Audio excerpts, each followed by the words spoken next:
Hi friends, எப்படி இந்த மாதிரி க்யூட்டாக ஒரு கிஃப்ட் பாக்ஸ் ரெடியாக பண்ணலான்னு பார்க்கலாமா? நான் கொடுத்துருக்க மெஷர்மெண்ட்டில் பேப்பரை கட் பண்ணிக்கோங்க. நீங்கள் டிசைன் பேப்பர் இல்லைனா கலர் பேப்பர்னாலும் எடுத்துக்கலாம். நான் A4 ஷீட்டில் இந்த மாதிரி டிசைன் கொடுத்துக்கிட்டேன். அந்த பேப்பரை டைமண்ட் ஷேப்பில் திருப்பிட்டு ரெண்டாக ஃபோல்டு பண்ணிக்கோங்க. ரெண்டாக ஃபோல்டு பண்ணதுக்கப்புறம் ஹாஃபாக ஃபோல்டு பண்ணிவிட்டு நான் எப்படி ட்ரா பண்ணுறேன்னு பாருங்கள்.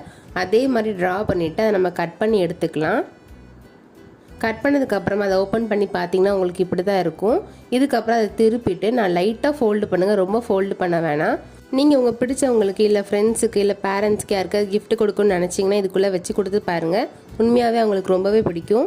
நான் இதுக்குள்ளே ஒரு மினி ஃப்ரேமும் ஒரு பேங்கிளும் வச்சுருந்தேன். இந்த மினி ஃப்ரேம் எப்படி பண்ணணும்னு நான் ஆல்ரெடி வீடியோ போட்டிருக்கேன், கீழே லிங்க் கொடுத்துருக்கேன், செக் பண்ணி பார்த்துக்கோங்க. இப்போ நம்ம க்யூட்டாக ஒரு கிஃப்ட் பாக்ஸ் பண்ணிட்டோம். கடைசியாக உங்களுக்கு ஓப்பன் பண்ணி காட்டுறேன், நீங்களே பாருங்கள் எவ்வளோ க்யூட்டாக இருக்குன்னு. இந்த வீடியோவை மறக்காமல் லைக் அண்ட் ஷேர் பண்ணுங்கள். முக்கியமாக சப்ஸ்கிரைப் பண்ணுங்கள். இதே மாதிரி வேறு ஐடியாவோட நெக்ஸ்ட் வீடியோவில் பார்க்கலாம். பாய்.